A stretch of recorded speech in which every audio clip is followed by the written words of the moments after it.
Good morning. It is the 6th of August. Had a good night last night, although it went from being dead calm to being a thunderstorm with lightning and buffeting winds and pretty hard rain in about 10 minutes. Yeah. This is sort of what a lot of the trail in this area looks like. You know, a Jeep trail goes off, a little fainter Jeep trail in there, through these low hills. Sorry, get a little top there. It's quite beautiful. Open range cattle. I haven't seen as many wild horses this year as I did last year. I saw more wild horses then than I saw cattle out here in the basin. Got an email, a text from a couple trail angels, Rob and Cheryl, who live up in Montana. So we're starting to do some planning for the Big Sky alternate. They've been very helpful in tracking down information and finding references and maps, and they're offering to print off maps and send them to me. And wow, these are people I met down in the Gila River. Very nice. Okay, moving on through the open range.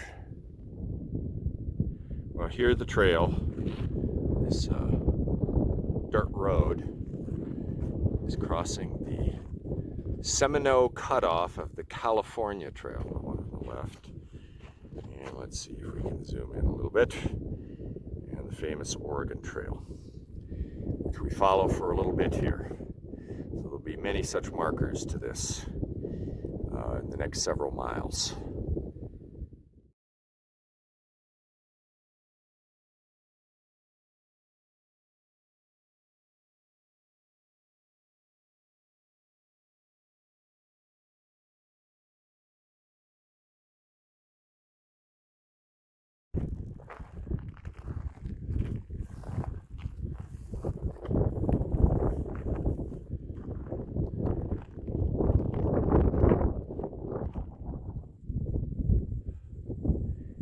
Here I am at the Sweetwater River. I'll swing around and show you where it is there.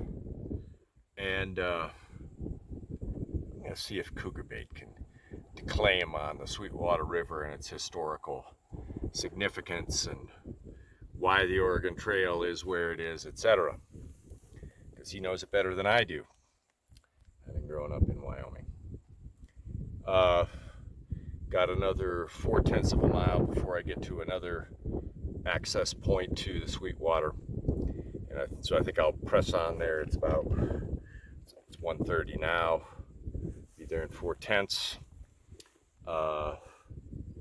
and take a break there. And I think we're all gonna sort of like rally there and figure out what the next step is. So gurgling there in the background is a tributary of the Sweetwater River.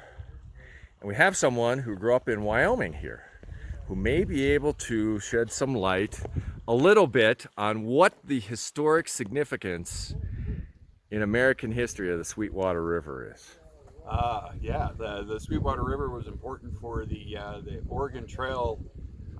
Immigrants coming across the plains because they needed the water sources, so they followed the North Platte River until it turned north into Colorado, and the next big water source was the Sweetwater River. And so the Oregon Trail more or less follows the Sweetwater River until they had deviated a little bit a couple of times, and it's then the last water source they had here before the Oregon Trail divides up and goes toward California or Oregon, where the trail does. So across a good percentage of Wyoming, the Sweetwater River was the water source for the Oregon Trail. Yeah, and too often, I guess, the water sources were alkaline or, you know, otherwise Yeah. not the volume that they needed if you had a wagon train. So, Yeah, exactly. Okay. Yeah. Well, thanks, Cougar Bay. You bet. Well, when I came right over there, joined the road, T was there with his car. Brought me down. He had a awning set up and a chair. It was great. Sat and socialized a while. Cougar Bait came in. Just Jim and Pockets too. They're still down there. Cougar Bait's taken off. And heading off sort of cross country here. There's a dirt road here that angles up. We were all kind of looking for a way to, oh yeah, ooh, oh yeah. Let's see here. Yeah, that Wind River Range is getting closer. Highly motivational. So, looking to sort of minimize the miles in this area. Get a camping spot tonight that's going to make it easy to get into South Pass City for our rendezvous tomorrow morning with Cougar Bait's parents. Okay, a few more miles yet.